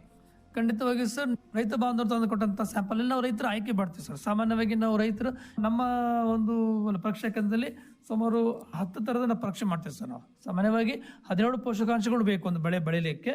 ಸೊ ನಮ್ಮ ಒಂದು ಕೃಷಿ ವಿಜ್ಞಾನ ಕೇಂದ್ರದಲ್ಲಿ ಮೊದಲ 10 ಪೋಷಕಾಂಶಗಳು, ಪ್ರಧಾನ ಪೋಷಕಾಂಶಗಳಾಗಿರ್ಬೋದು, ದ್ವಿತೀಯ ಪೋಷಕಾಂಶ ಆಗಿರ್ಬೋದು, ಲಘು ಪೋಷಕ ಆಗಿರ್ಬೋದು, ಈ 10 ಪೋಷಕಾಂಶಗಳನ್ನ ನಾವು ಪರೀಕ್ಷೆ ಮಾಡಿಬಿಟ್ಟು ರೈತರಿಗೆ ಅವ್ರು ಕೇಳಿದಂಥ ಬೆಳೆಗೆ ಬಗ್ಗೆ ಮಾಹಿತಿ ನಾವು ಕೊಡ್ತೀವಿ ಸರ್. ಹೀಗೆ ಮಣ್ಣು ಪರೀಕ್ಷೆಯನ್ನು ಮಾಡಿದ ನಂತರ ಅವರಿಗೆ ಒಂದು ಮಣ್ಣೆ ಪರೀಕ್ಷಾ ವರದಿ ಹೋಗುತ್ತಾ ಅಥವಾ ಮಣ್ಣು ಪರೀಕ್ಷಾ ಚೀಟಿ ಅವರಿಗೆ ಲಭ್ಯ ಆಗುತ್ತಾ, ಹೇಗೆ? ಖಂಡಿತವಾಗಿ ಸರ್, ಮಣ್ಣು ಪರೀಕ್ಷೆ ಮಾಡಿದ ನಂತರ ನಾವು 1 ವಾರದಲ್ಲಿ ನಾವು ಎಲಿಮೆಂಟ್ ವೈಸ್ ಹೇಳ್ತೀವಿ ಸರ್. ಈಗ ಸಾಮಾನ್ಯವಾಗಿ ಒಣ ಬೇಸಾಯ ಇದ್ದಂಥವ್ರು ಪ್ರಧಾನ ಪೋಷಕಾಂಶಗಳಾದ ಸಾರಜನಕ, ರಂಜಕ, ಪೊಟ್ಯಾಶ್ ಮತ್ತು ದ್ವಿತೀಯ ಪೋಷಕಾಂಶಗಳಾದ ಕ್ಯಾಲ್ಸಿಯಂ, ಮ್ಯಾಗ್ನೀಷಿಯಂ, ಸಲ್ಫರ್ ಪರೀಕ್ಷೆ ಮಾಡ್ಕೋತಾರೆ ಸರ್. ಆಮೇಲೆ PH, EC, OC ಅಂತ ಆರ್ಗಾನಿಕ್ ಕಾರ್ಬನ್ ಮಾಡೇ ಮಾಡ್ತೀವಿ ಸರ್. ಹೀಗಾಗಿ ಈ ಒಣ ಬೇಸಾಯದಂಥ ರೈತರು ಇವಿಷ್ಟು ಬೆಳೆ ಪರೀಕ್ಷೆ ಮಾಡ್ಕೋಬೇಕು ಸರ್. ಈ ನೀರಾವರಿ ಇದ್ದಂಥ ರೈತರು, ತೋಟಗಾರಿಕೆ ಬಳಕೆ ಮಾಡ್ತಕ್ಕಂಥ ರೈತರು ಸೂಕ್ಷ್ಮ ಪೋಷಕಾಂಶ ಟೆಸ್ಟ್ ಪರೀಕ್ಷೆ ಮಾಡ್ತಾರೆ ಸರ್. ನಮ್ಮಲ್ಲಿ ಜಿಂಕ್, ಐರನ್, ಮ್ಯಾಗ್ನೀಸ್, ಕಾಪರ್ ಇವು 4 ಪರೀಕ್ಷೆ ಮಾಡಿಬಿಟ್ಟು ಸಮಗ್ರವಾದ ವರದಿ, ರೈತರು ಯಾವ ಬೆಳೆ ಬೆಳಿಬೇಕು, ಯಾವ ತಳಿ ಹಾಕಬೇಕು, ಬೀಜೋಪಚಾರ ಮಾಡೋ ವಿಧಾನ ಹೇಗೆ, ಬೆಳೆಗೆ ಬೇಕಾದಂಥ ರಸಗೊಬ್ಬರ ಪ್ರಮಾಣ ಎಷ್ಟು, ಅವರ ಜಮೀನಲ್ಲಿ ಎಷ್ಟು ಪ್ರಮಾಣದ ಪೋಷಕಾಂಶ ಇದಾವೆ, ಎರಡನ್ನೂ ತುಲನಾತ್ಮಕವಾಗಿ ಅನಾಲಿಸಿಸ್ ಮಾಡಿಬಿಟ್ಟು ವಿಶ್ಲೇಷಣೆ ಮಾಡಿ ನಾವು ಸಾಯಿಲ್ ಹೆಲ್ತ್ ಕಾರ್ಡ್ ಅಂತ ಹೇಳ್ತೀವಿ ಸರ್. ಮಣ್ಣು ಆರೋಗ್ಯ ಚೀಟಿ ಅಂತ ಮಾನ್ಯ ಪ್ರಧಾನಮಂತ್ರಿಗಳು 2015 ಲಾಂಚ್ ಮಾಡಿ ಪ್ರೋಗ್ರಾಮ್ ಇದು. ಅದರಲ್ಲಿ ನಾವು ಸಮಗ್ರ ವಿವರವಾದಂಥ ಮಾಹಿತಿಯನ್ನು ಬರೆದುಕೊಂಡ್ಬಿಟ್ಟು ರೈತರ ತಿಳಿ ಹೇಳ್ತೀವಿ ಸರ್ ನಾವು. ಸೊ ಈ ಥರ ಮಣ್ಣಿನ ಬಗ್ಗೆ, ಮಣ್ಣಿನ ಆರೋಗ್ಯದ ಬಗ್ಗೆ, ಸೊ ಫರ್ಟಿಲೈಸರ್ ನಾವು ಎಷ್ಟು ಅವಶ್ಯಕತೆ ಅಷ್ಟೇ ಹಾಕಬೇಕು, ಅವೈಜ್ಞಾನಿಕವಾಗಿ ರಸಗೊಬ್ಬರ ಹಾಕೋದ್ರಿಂದ ಆಗ್ತಕ್ಕ ದುಷ್ಪರಿಣಾಮ ಏನಾಗ್ತಾಯಿದೆ, ಅದು ವಾತಾವರಣ ಮೇಲೆ ಆಗಿರ್ಬೋದು, ಇಲ್ಲ ಮನುಷ್ಯ ಆರೋಗ್ಯ ಮೇಲೆ ಆಗಿರ್ಬೋದು, ಇಲ್ಲ ಮಣ್ಣಿನ ಆರೋಗ್ಯ ಮೇಲೆ ಆಗಿರ್ಬೋದು, ಇವೆಲ್ಲ ನಮ್ಮ ರೈತರಿಗೆ ಮನದಟ್ಟ ಮಾಹಿತಿ ನೀಡಿ ನಾವು ಅವರಿಗೆ ಈ ಒಂದು ಮಣ್ಣಿನ ಆರೋಗ್ಯ ಬಗ್ಗೆ ಅಥವಾ ಮಣ್ಣಿನ ನಿರ್ವಹಣೆ ಬಗ್ಗೆ ನಾವು ಜಾಗೃತಿ ಮೂಡಿಸ್ತಾ ಇದ್ದೀವಿ ಸರ್. ಈಗ ಉದಾಹರಣೆಗೆ ನಮ್ಮ ಕೃಷಿ ವಿಜ್ಞಾನ ಕೇಂದ್ರ ಕಲಬುರಗಿಗೆ ಒಬ್ಬ ರೈತ ಮಣ್ಣು ಪರೀಕ್ಷೆಯನ್ನು ತಗೊಂಡು ಮಾದರಿಗೆ ಇಲ್ಲಿ ಬಂದಪ್ಪ ಅಂತಂದರೆ ಅವನಿಗೆ ಎಷ್ಟು ಶುಲ್ಕವನ್ನು ನಾವು ಮಾಡೋ, ಉಚಿತವಾಗಿರ್ತದೋ ಅಥವಾ ಹೇಗಿರ್ತದೆ? ಖಂಡಿತವಾಗಿ ಸರ್, ನಾವು ಕಡಿಮೆ ಚಾರ್ಜ್ನಲ್ಲಿ ಸರ್, ಅಂದರೆ ಒಂದು ಎಲಿಮೆಂಟ್ಗೆ 50 ರೂಪಾಯಿ ಅಂತ ಚಾರ್ಜ್ ಮಾಡ್ತೀವಿ ಸರ್. ನಾವು ಸಾಮಾನ್ಯವಾಗಿ ರೈತರಿಗೆ ಆಯ್ಕೆ ಬಿಡ್ತೀವಿ. ಅವರು ಒಂದು ಎಲಿಮೆಂಟ್ ಟೆಸ್ಟ್ ಮಾಡ್ಕೊಂಡು ಹೋದರೆ 50 ರೂಪಾಯಿ ಕೊಡಬೇಕಾಗುತ್ತೆ. 6 ಎಲಿಮೆಂಟ್ ಟೆಸ್ಟ್ ಮಾಡ್ಕೊಂಡು ಹೋದರೆ 300 ರೂಪಾಯಿ ಕೊಡಬೇಕಾಗುತ್ತೆ ಸರ್. ಇಲ್ಲ ಸರ್, ನಮಗೆ ಎಲ್ಲ 10 ಪೋಷಕಾಂಶಗಳ ಪರೀಕ್ಷೆ ಮಾಡ್ಕೊಡ್ತೀವಿ ಅಂದರೆ 500 ರೂಪಾಯಿ ನಾವು ಶುಲ್ಕ ವಿಧಿಸ್ತೀವಿ ಸರ್. ಇದು ಭಾಳ ಕಡಿಮೆ ಚಾರ್ಜ್. ಬೇರೆ ಕಡೆ ನಾವು ಖಾಸಗಿಯಲ್ಲಿ ನೋಡಿದ್ರೆ ಭಾಳ ಕಡಿಮೆ ಅಮೌಂಟ್ ಸರ್. ನಮ್ಮ ಯೂನಿವರ್ಸಿಟಿ ಇರೋದ್ರಿಂದ, ಸರ್ಕಾರದ ಒಂದು ಅಂಗಸಂಸ್ಥೆ ಆಗಿರೋದ್ರಿಂದ ನಾವು ರೈತರಿಗೆ ಆದಷ್ಟು ಕಡಿಮೆ ಒಂದು ಮೊತ್ತದಲ್ಲಿ ನಾವು ಮಣ್ಣು ಪರೀಕ್ಷೆ ಮಾಡಿ ಕೊಡ್ತೀವಿ ಸರ್. ಎಲ್ಲೆಲ್ಲಿ ಮಣ್ಣು ಪರೀಕ್ಷೆಯನ್ನು ಮಾಡಿಸ್ಬೋದು? ಉದಾಹರಣೆಗೆ ಕೃಷಿ ವಿಜ್ಞಾನ ಕೇಂದ್ರ ಆಗಿರ್ಬೋದು ಅಥವಾ ಬೇರೆ ಬೇರೆ ಸ್ಥಳಗಳಲ್ಲಿ ಎಲ್ಲೆಲ್ಲಿ ಮಣ್ಣು ಪರೀಕ್ಷೆಯನ್ನು ಮಾಡ್ಕೊಂಡು ಹೋಗಲಿಕ್ಕೆ ರೈತ ಬಾಂಧವರಿಗೆ ಅವಕಾಶಗಳಿದ್ದಾವೆ? ಖಂಡಿತವಾಗಿ ಸರ್, ನಮ್ಮ ಒಂದು ವಿಶ್ವವಿದ್ಯಾಲಯದ ಅಡಿಯಲ್ಲಿ ಬರ್ತಕ್ಕಂಥ 7 KVKದಲ್ಲಿ ಸರ್, 7 KVKದಲ್ಲೂ ಸಹ ನಮ್ಮ ಮಣ್ಣು ಮತ್ತು ನೀರು ಪರೀಕ್ಷೆ ಪ್ರಯೋಗಾಲಯ ಇದೆ ಸರ್. ಅಲ್ಲಿ ನಾವು ಪರೀಕ್ಷೆ ಮಾಡಿಕೊಡ್ತೇವೆ ಸರ್. ಜೊತೆಗೆ ಈ ಕೃಷಿ ಇಲಾಖೆಯಲ್ಲೂ ಸಹ ಅವರು ಪ್ರತಿ ಜಿಲ್ಲೆಯಲ್ಲಿ ಒಂದೊಂದು ಲ್ಯಾಬೊರೇಟರಿ ಇದೆ, ಅವರು ಸಹ ಮಣ್ಣು ಮತ್ತು ನೀರು ಪರೀಕ್ಷೆಯನ್ನು ಟೆಸ್ಟ್ ಮಾಡಿಕೊಡ್ತಾರೆ ಸರ್. ಜೊತೆಗೆ ಖಾಸಗಿ ಏನಾದರೂ NGOಗಳಾಗಿರ್ಬೋದು ಅಥವಾ ಬೇರೆ ಬೇರೆ ಅಲ್ಲಿನೂ ಕೂಡ ಮಣ್ಣು ಪರೀಕ್ಷೆಯನ್ನು ಮಾಡಬಹುದಾ? ಕೆಲವೊಂದು ವ್ಯಕ್ತಿಗಳು ಖಾಸಗಿಯಾಗಿ ಮಣ್ಣು ಪರೀಕ್ಷಾ ಕೇಂದ್ರಗಳನ್ನು ಕೂಡ ಮಾಡಿರ್ತಾರೆ. ಕೃಷಿ ಇಲಾಖೆಯ ಕೆಲವೊಂದು ವ್ಯಾನ್ಗಳು ಇರ್ತವೆ, ಅಲ್ಲೂ ಕೂಡ ಮಣ್ಣು ಪರೀಕ್ಷೆ ಮಾಡಿಸ್ಬೋದಾ? ಖಂಡಿತವಾಗಿ ಮಾಡಿಸ್ಬೋದು ಸರ್. ಕೃಷಿ ಸಂಜೀವಿನಿ ಅಂತ ವ್ಯಾನ್ ಇದೆ ಸರ್, ಕೃಷಿ ಇಲಾಖೆದೊಂದು ವ್ಯಾನ್ ಇದೆ. ಆಮೇಲೆ ಕೆಲವು ಸಾಯಿಲ್ ಹೆಲ್ತ್ ಕಿಟ್ ಅಂತೇಳಿ ಪ್ರೈವೇಟ್ದವರು ಮಾಡ್ತಾ ಇದ್ದಾರೆ ಸರ್. ಹಾಗೂ ಕೆಲವು NGO ಆಗಿರ್ಬೋದು, FA ಆಗಿರ್ಬೋದು, ಅವರು ಸಹ ಮಣ್ಣನ್ನು ಪರೀಕ್ಷೆ ಮಾಡ್ತಿದ್ದಾರೆ. ರೈತ ಬಾಂಧವರು ತಮಗೆ ಎಲ್ಲಿ ಅನುಕೂಲನೋ, ಎಲ್ಲಿ ಹತ್ತಿರ ಇದನೋ ಅಲ್ಲಿ ಅವರು ಪರೀಕ್ಷೆ ಮಾಡ್ಕೋಬೋದು ಸರ್. ನಾವು ನಮ್ಮ ಕೃಷಿ ವಿಜ್ಞಾನ ಕೇಂದ್ರದಿಂದ ಹೇಳಬೇಕಾದ್ರೆ, ನಾವು ನಮ್ಮ ಒಂದು ಸರ್ಕಾರದ ವತಿ ಇರೋದ್ರಿಂದ ಸೊ ಸಾಮಾನ್ಯವಾಗಿ ಸಾಕಷ್ಟು ಒಂದು ಬೆನಿಫಿಟ್ ಸ್ಕೀಮ್ ಆಗಿರ್ಬೋದು ಅಥವಾ ಮಣ್ಣು ಆರೋಗ್ಯ ಬಗ್ಗೆ ಜಾಗೃತಿ ಆಗಿರ್ಬೋದು ನಾವು ಮಾಡ್ತಾ ಇದ್ದೇವೆ ಸರ್. ಕಳೆದ ವರ್ಷ ನಾವು ಸುಮಾರು 2,000ಕ್ಕೂ ಅಧಿಕ ಮಣ್ಣಿನ ಪರೀಕ್ಷೆ ಮಾಡಿಬಿಟ್ಟು ಸಾಯಿಲ್ ಹೆಲ್ತ್ ಕಾರ್ಡ್ ಕೊಟ್ಟಿದ್ದೀವಿ ಸರ್. ಇದು ಅಧಿಕವಾಗಿ ಸರ್. ಎಲ್ಲ ಕಡೆ ಟೆಸ್ಟ್ ನೋಡಿದ್ರು ನಮ್ಮ ಕಲಬುರಗಿ ಕೃಷಿ ವಿಜ್ಞಾನ ಕೇಂದ್ರದಲ್ಲಿ ನಾವು ಹೆಚ್ಚಿನ ಪ್ರಮಾಣದ ಒಂದು ಮಣ್ಣನ್ನು ಪರೀಕ್ಷೆ ಮಾಡಿಕೊಟ್ಟಿದ್ದೇವೆ ಸರ್. ಮೀನುಗಾರಿಕೆ ಇಲಾಖೆ ಆಗಿರ್ಬೋದು, ರೇಷ್ಮೆ ಇಲಾಖೆ ಆಗಿರ್ಬೋದು ಅಥವಾ ಅರಣ್ಯ ಇಲಾಖೆ ಆಗಿರ್ಬೋದು, ಅವರೆಲ್ಲರೂ ಸಹ ನಮ್ಮಲ್ಲಿ ಬಂದು ಮಣ್ಣು ಪರೀಕ್ಷೆ ಮಾಡ್ಕೊಂಡು ಹೋಗ್ತಾರೆ ಸರ್. ಈಗ ಮಣ್ಣು ಪರೀಕ್ಷೆ ಮಾಡಿಸೋದ್ರಿಂದ ರೈತ ಬಾಂಧವರಿಗೆ ಏನೇನು ಬೆನಿಫಿಟ್ ಆಗ್ತದೆ ಅಂತ ಹೇಳ್ತೀರಿ? ಖಂಡಿತವಾಗಿ ಸರ್, ಮೊದಲಿಗೆ ನಾವು ಯಾವ ಬೆಳೆನ ಆಯ್ಕೆ ಮಾಡ್ಕೊಳ್ಬೇಕು, ಆ ಬೆಳೆ ಅವ್ರ ಜಮೀನಿಗೆ ಸೂಕ್ತ ಐತೆ ಇಲ್ಲೋ, ಸೊ ಯಾವ ತಳಿ ಆಯ್ಕೆ ಮಾಡ್ಕೊಳ್ಬೇಕು, ಬೀಜೋಪಚಾರ ಮಾಡೋ ಬಗ್ಗೆ, ಆ ನಂತರ ಪೋಷಕಾಂಶಗಳು ಕೊಡೋದ್ರ ಬಗ್ಗೆ, ರಸಗೊಬ್ಬರಗಳು ಕೊಡೋದ್ರ ಬಗ್ಗೆ. ಅವೈಜ್ಞಾನಿಕವಾಗಿ ರಸಗೊಬ್ಬರ ಕೊಡೋದ್ರಿಂದ ಮಣ್ಣು ಸಮಸ್ಯಾತ್ಮಕವಾಗಿ ಪರಿಣಾಮ ಆಗುತ್ತೆ ಸರ್. ಅದು ಕರ್ಲಾಗಿರ್ಬೋದು, ತೌಡು ಜೋಳ ಅಂತ ಸಮಸ್ಯೆ ಆಗ್ತದೆ ಸರ್. ಹೀಗಾಗಿ ಒಂದು ಸಮಸ್ಯಾತ್ಮಕ ಮಣ್ಣನ್ನು ಆಗಲಾರ್ದಂಗೆ ಸೊ ನಾವು ನ್ಯಾಯಯುತವಾಗಿ ಜುಡಿಷಿಯಸ್ ಆಗಿ ರಸಗೊಬ್ಬರ ಬಳಕೆ ಮಾಡಬೇಕು. ಕೃಷಿಯಲ್ಲಿ ಕಡಿಮೆ ವೆಚ್ಚದಲ್ಲಿ ಅಧಿಕ ಲಾಭ ಪಡ್ಕೋಬೇಕು. ಸೊ ನಾವು ರಸಗೊಬ್ಬರಗಳು ಹೆಚ್ಚಿನ ಪ್ರಮಾಣ ನಾವು ಖರ್ಚು ಮಾಡ್ತಾ ಇದ್ದೀವಿ. ಹೀಗಾಗಿ ರಸಗೊಬ್ಬರಗಳಾಗಿ ನಾವು ಅನವಶ್ಯಕ ಖರ್ಚು ಮಾಡದೆ ಎಷ್ಟು ಬೇಕೋ ಅಷ್ಟೇ, ಅಂದರೆ ಅವಶ್ಯಕತೆ ಬೆಳೆಗೆ ಅವಶ್ಯಕತೆಗನುವಾಗಿ ನಾವು ರಸಗೊಬ್ಬರ ಬಳಕೆ ಮಾಡೋದ್ರಿಂದ ಖರ್ಚು ಕಡಿಮೆ ಮಾಡ್ಬೋದು. ಇಳುವರಿನೂ ತಗೋಬಹುದು. ಜೊತೆಗೆ ಮಣ್ಣಿನ ಆರೋಗ್ಯ, ಪರಿಸರ ಮಾಲಿನ್ಯ ಆಗಿರ್ಬೋದು ಅಥವಾ ನಮ್ಮ ಆರೋಗ್ಯ ಸಹ ನಾವು ಕಾಪಾಡ್ಕೋಬಹುದು ಸರ್. ಈಗ ಮಣ್ಣು ಪರೀಕ್ಷಾ ಕಾರ್ಡ್ ಅಥವಾ ಸಾಯಿಲ್ ಹೆಲ್ತ್ ಕಾರ್ಡ್ ಅಂತ ಹೇಳಿದ್ರಿ, ಅದರಲ್ಲಿ ಏನೇನು ಅಂಶಗಳಿರ್ತವೆ, ರೈತರ ಮಾಹಿತಿಗಳು ಮತ್ತೆ ಬೇರೆ ಬೇರೆ ವಿಷಯಗಳು ಏನು ಅಡಕವಾಗಿರ್ತದೆ ಆ ಒಂದು ಸಾಯಿಲ್ ಹೆಲ್ತ್ ಕಾರ್ಡ್ ನಲ್ಲಿ? ಖಂಡಿತವಾಗಿ ಸರ್, ಸಾಯಿಲ್ ಹೆಲ್ತ್ ಕಾರ್ಡ್ ಅಂತ ಹೇಳ್ತೀವಿ. ಅದರಲ್ಲಿ ನಾವು ಮೊದಲಿಗೆ ರೈತರ ಇನ್ಫಾರ್ಮೇಶನ್ ಹೊಂದಿರ್ತೇವೆ ಸರ್. ಆಮೇಲೆ ಅವರು ಜಮೀನಿನ ಇನ್ಫಾರ್ಮೇಶನ್ ನಾವು ಅದನ್ನ ಎಂಟ್ರಿ ಮಾಡ್ತೇವೆ ಸರ್. ಜೊತೆಗೆ ನಾವು ಪರೀಕ್ಷೆ ಮಾಡ್ತಕ್ಕಂಥ ಎಲಿಮೆಂಟ್ಸ್ ಎಷ್ಟು ರೈತರು ಹೇಳ್ತಾರಲ್ಲ ಅದೆಷ್ಟು ಎಲಿಮೆಂಟ್ ಯಾವ ಪ್ರಮಾಣದಲ್ಲಿ ಇದೆ, ಕಡಿಮೆ ಇದೆನಾ, ಮಧ್ಯಮ ಇದೆ, ಅದಕ್ಕೆ ಇದೆನಾ, ಈ ಥರ ನಾವು ಕಡಿಮೆ ಮಾಡಿಬಿಟ್ಟು ಅದು ಯಾವ ಪ್ರಮಾಣದಲ್ಲಿದೆ ಕೆಳಗಡೆ ನಾವು ಮೆನ್ಷನ್ ಮಾಡಿರ್ತೇವೆ ಸರ್. ರೈತ ಯಾವ ಬೆಳೆ ಬೆಳಿಬೇಕು, ಯಾವ ತಳಿ ಹಾಕಬೇಕು, ಬೀಜೋಪಚಾರ ಮಾಡೋ ಬಗ್ಗೆ ಅಥವಾ ಸಾವಯವ ಗೊಬ್ಬರ ಕೊಡೋದ್ರ ಬಗ್ಗೆ, ಲಘು ಪೋಷಕಾಂಶ ಕೊಡೋದ್ರ ಬಗ್ಗೆ, ಅನಂತರ ಯಾವ ಬೆಳೆಗೆ ಎಷ್ಟು ರಸಗೊಬ್ಬರ ಕೊಡಬೇಕು, ಬೆಳೆಗೆ ಬೇಕಾದಂಥ ಪೋಷಕಾಂಶ ಎಷ್ಟು, ರೈತರ ಜಮೀನಲ್ಲಿ ಇರ್ತಕ್ಕಂಥ ಪೋಷಕ ಪ್ರಮಾಣ ಎಷ್ಟು, ಅವೆರಡು ಪೋಷಕಾಂಶ ಪ್ರಮಾಣಗಳನ್ನು ನಾವು ತುಲನಾತ್ಮಕ ಒಂದು ಸ್ಟಡಿ ಮಾಡಿ ಅನಾಲಿಸಿಸ್ ಮಾಡಿ ವಿಶ್ಲೇಷಣೆ ಮಾಡಿ ಅದನ್ನು ನಾವು ಫರ್ಟಿಲೈಸರ್ ಡೋಸನ್ನು ಈ ಸಾಯಿಲ್ ಟೆಸ್ಟ್ ಕ್ರಾಪ್ ರೆಸ್ಪಾನ್ಸ್ ಅಂತ ಹೇಳ್ತೀವಿ, ಆ ಪದ್ಧತಿ ಆಧಾರದ ಮೇಲೆ ನಾವು ಅದನ್ನು ರೈತರಿಗೆ ಮೆನ್ಷನ್ ಮಾಡಿಬಿಟ್ಟು ಇಂತಿಷ್ಟೇ ಗೊಬ್ಬರ ಕೊಡಬೇಕು, ನಿಗದಿ ಮಾಡಿದಂಥ ಬೆಳೆಗೆ ಎಷ್ಟು ಪ್ರಮಾಣ ಬೇಕೋ ಅಷ್ಟೇ ಪ್ರಮಾಣ ಗೊಬ್ಬರ ಕೊಡಬೇಕು ಅಂತ ಹೇಳಿ ಮೆನ್ಷನ್ ಮಾಡಿ ಕೊಡ್ತೀವಿ ಸರ್ ನಾವು. ಹೇಗೆ ಅನ್ಸುತ್ತೆ ಸರ್, ತಾವೊಬ್ಬ ಮಣ್ಣು ವಿಜ್ಞಾನಿಗಳಿದ್ದೀರಿ, ಇತ್ತೀಚೆಗೆ ರೈತ ಬಾಂಧವರಿಗೆ ಮಣ್ಣು ಪರೀಕ್ಷೆಯ ಒಂದು ಪರಿಕಲ್ಪನೆ, ಆಸಕ್ತಿ ಬರ್ತಿದ್ದಾರ ರೈತ ಬಾಂಧವರು ನನ್ನ ಮಣ್ಣು ಪರೀಕ್ಷೆಯನ್ನು ಮಾಡಿಸ್ಬೇಕು ಅಂತ ಹೇಳಿ ಸ್ವಯಂ ಪ್ರೇರಿತವಾಗಿ? ಖಂಡಿತವಾಗಿಯೂ ಸರ್, ಪ್ರತಿ ವರ್ಷನೂ ಮಣ್ಣು ಪರೀಕ್ಷೆ ಮಾಡತಕ್ಕಂಥ ರೈತರ ಸಂಖ್ಯೆ ಹೆಚ್ಚಾಗ್ತಾ ಬರ್ತಾ ಇದೆ ಸರ್. ಮೊದಲಿಗೆ ನಾವೆಲ್ಲ ಬಂದಾಗ ವರ್ಷಕ್ಕೆ 200-300 ಇರ್ತಕ್ಕಂಥ ರೈತರ ಸಂಖ್ಯೆ ಈ ವರ್ಷ 2000ಕ್ಕೂ ಅಧಿಕ ರೈತರು ಬಂದಿದ್ದಾರೆ ಸರ್. ಮಣ್ಣಿನ ಮಾದರಿಗಳನ್ನು ಸಹ ಹೆಚ್ಚಿನ ಪ್ರಮಾಣದಲ್ಲಿ ತಗೊಂಡ್ಬರ್ತಾ ಇದ್ದಾರೆ ಸರ್. ಈಗ ಇನ್ನೂ ಇಂಪಾರ್ಟೆಂಟ್ ಏನಂದ್ರೆ, ಈಗ ಮಣ್ಣು ನಮ್ಮಲ್ಲಿ ನಮ್ಮ ಕಲಬುರಗಿ ಜಿಲ್ಲೆಯಲ್ಲಿ ಈ ಕ್ಷಾರತೆ ಪ್ರಮಾಣ ಜಾಸ್ತಿ ಆಗ್ತಾ ಇದೆ ಸರ್. ವರ್ಷನೂ pH ಲೆವೆಲ್ ಇನ್ಕ್ರೀಸ್ ಆಗ್ತಾ ಬರ್ತಾ ಇದೆ. ಮಣ್ಣು ಸಮಸ್ಯಾತ್ಮಕವಾಗಿ ಪರಿಣಾಮ ಆಗ್ತಾ ಇದೆ. ಸೊ ಸಮಸ್ಯಾತ್ಮಕ ಮಣ್ಣನ್ನು ಸರಿಪಡಿಸತಕ್ಕಂಥ ಪದ್ಧತಿಗಳನ್ನು ರಿಕಮೆಂಡೇಶನ್ ಪ್ರೊಸೀಜರ್ ನಾವು ಹೇಳ್ತಾ ಇದ್ದೀವಿ ಸರ್. ಹೀಗಾಗಿ ಹೆಚ್ಚು ಪ್ರಚಾರ ಕೂಡ ಮಾಡ್ತಿದ್ದೀವಿ ಸರ್. ನಮ್ಮಲ್ಲಿ ಯೂಟ್ಯೂಬ್ ಕೂಡ ಮಾಡ್ತಿದ್ದೀವಿ ಸರ್. ಆಗಿರ್ಬೋದು, QR ಕೋಡ್ ಆಗಿರ್ಬೋದು, ಅಥವಾ ವಾಟ್ಸಪ್, ಫೇಸ್ಬುಕ್ ಎಲ್ಲ ಸಾಮಾಜಿಕ ಚಾನಲ್ ಎಫೆಕ್ಟಿವ್ ಬಳಸ್ಕೊಂಡು ಟ್ರೈನಿಂಗ್ ಮೂಲಕ, of campus training, on campus training ಮೂಲಕ ಸರ್, ವಾಟ್ಸಪ್ ಸಂದೇಶಗಳ ಮೂಲಕ ಸರ್, ನಮ್ಮಲ್ಲಿ ಸುಮಾರು ವಾಟ್ಸಪ್ ಗ್ರೂಪ್ಗಳಿದಾವೆ ಸರ್. ಸುಮಾರು 8 ಗ್ರೂಪ್ಗಳು ನನ್ನ ಹತ್ರ ಇದಾವೆ ಸರ್. ಆ 8 ಗ್ರೂಪ್ದಲ್ಲಿ ಎಲ್ಲ ರೈತರಿಗೂ ನಾವು ವಾಟ್ಸಪ್ ಚಾನಲ್ ಆಗಿರ್ಬೋದು, ಯೂಟ್ಯೂಬ್ ಆಗಿರ್ಬೋದು, ನಾವು ಮಣ್ಣಿನ ಬಗ್ಗೆ, ಮಣ್ಣಿನ ಪರೀಕ್ಷೆ ಬಗ್ಗೆ, ಮಣ್ಣಿನ ಆರೋಗ್ಯದ ಬಗ್ಗೆ, ಮಣ್ಣಿನ ಮ್ಯಾನೇಜ್ಮೆಂಟ್ ಹೇಗೆ ಮಾಡಬೇಕು, ನಿರ್ವಹಣೆ ಮಾಡೋ ಬಗ್ಗೆ ಸೊ ವ್ಯಾಪಕ ಪ್ರಚಾರ ಮಾಡೋದ್ರಿಂದ ಹೆಚ್ಚು ರೈತರು ಕೆಲವರು ಆಸಕ್ತಿಯಿಂದ ಬರ್ತಾರೆ ಸರ್, ಕೆಲವರು ಸಮಸ್ಯೆ ಹೊತ್ಕೊಂಡು ಬರ್ತಾರೆ ಸರ್, ಕೆಲವರು ತಾವೇ ಮುತುವರ್ಜಿ ವಹಿಸ್ಕೊಂಡು ನಮ್ಮ ಜಮೀನು ಪರೀಕ್ಷೆ ಮಾಡಬೇಕು, ನಮ್ಮ ಮುಂದೆ ಯಾವ ಬೆಳೆ ಬೆಳಿಬೇಕು, ಯಾವ ರಸಗೊಬ್ಬರ ಬಳಕೆ ಮಾಡಬೇಕು ಅನ್ನೋ ಜ್ಞಾನಕ್ಕೋಸ್ಕರ ಸಾಕಷ್ಟು ಜನ ರೈತರು ಬರ್ತಾ ಇದ್ದಾರೆ ಸರ್. ಓವರಾಲ್ ಒಟ್ಟಾರೆ ಹೇಳ್ಬೇಕಾದ್ರೆ ಸರ್, ಪ್ರತಿ ವರ್ಷನೂ ಮಣ್ಣಿನ ಬಗ್ಗೆ, ಮಣ್ಣಿನ ಆರೋಗ್ಯದ ಕುರಿತು ಅಥವಾ ಮಣ್ಣಿನ ನಿರ್ವಹಣೆ ಬಗ್ಗೆ, ಮಣ್ಣು ಪರೀಕ್ಷೆ ಬಗ್ಗೆ ಹೆಚ್ಚಿನ ರೈತರು ನಮ್ಮ ಕೃಷಿ ವಿಜ್ಞಾನ ಕೇಂದ್ರಕ್ಕೆ ಬರ್ತಾ ಇದ್ದಾರೆ ಸರ್. ಒಳ್ಳೆಯದು ಸರ್. ಮುಖ್ಯವಾಗಿ ತಾವು ಹೇಳಿದ ಪ್ರಕಾರ ರೈತ ಬಾಂಧವರು ಈ ಒಣ ಪ್ರದೇಶ ಅಥವಾ ಮಳೆಯಾಶ್ರಿತ ಪ್ರದೇಶದಲ್ಲಿ ಪ್ರತಿ 2 ವರ್ಷಕ್ಕೆ ಒಂದು ಸಾರಿ, ಹಾಗೇನೆ ತೋಟಗಾರಿಕೆಯನ್ನ ಮಾಡುವಂತವರು ಪ್ರತಿ ವರ್ಷ ಈ ಮಣ್ಣು ಪರೀಕ್ಷೆಯನ್ನ ಕಡ್ಡಾಯವಾಗಿ ಮಾಡ್ಬೇಕಂತ ಹೇಳಿದ್ರಿ. ಕೊನೆಯದಾಗಿ ಏನು ಹೇಳ್ತೀರಿ, ಮಣ್ಣು ಪರೀಕ್ಷೆಯನ್ನ ರೈತ ಬಾಂಧವರು ಮಾಡಿಸ್ಲಿಕ್ಕೆ ನಿಮ್ಮ ಕಿವಿ ಮಾತು? ಖಂಡಿತವಾಗಿ ಸರ್, ರೈತ ಬಾಂಧವರಲ್ಲಿ ವಿನಂತಿ ಮಾಡ್ಕೋದೇನೆಂದರೆ, ತಾವು ಯಾವುದೇ ಬೆಳೆ ಬೆಳಿಬೇಕಾದ್ರೂ ಅಥವಾ ಹೊಸದಾಗಿ ಬೆಳೆನ ಆಯ್ಕೆ ಮಾಡ್ಕೋಬೇಕಾದ್ರೂ ಮೊದಲಿಗೆ ನಿಮ್ಮ ಜಮೀನಿನ ಮಣ್ಣನ್ನು ವರ್ಷಕ್ಕೆ ಒಮ್ಮೆ ಆದರೂ ದಯವಿಟ್ಟು ಪರೀಕ್ಷೆ ಮಾಡ್ಕೋಬೇಕು. ಒಣ ಬೇಸಾಯದಂಥ ರೈತರು 2 ವರ್ಷಕ್ಕೊಮ್ಮೆ, ನೀರಾವರಿಯಿಂದ ರೈತರು ವರ್ಷಕ್ಕೊಮ್ಮೆ, ಅಥವಾ ನಡು ಏನಾದರೂ ಬೆಳೆ ವ್ಯತ್ಯಾಸ ಆದರೆ, ಏನಾದರೂ ಸಮಸ್ಯೆ ಉಂಟಾದರೆ ಆ ಸಮಯದಲ್ಲೂ ಕೂಡ ತಮ್ಮ ಜಮೀನಿನ ಮಣ್ಣನ್ನು ಪರೀಕ್ಷೆ ಮಾಡ್ಕೋಬಹುದು.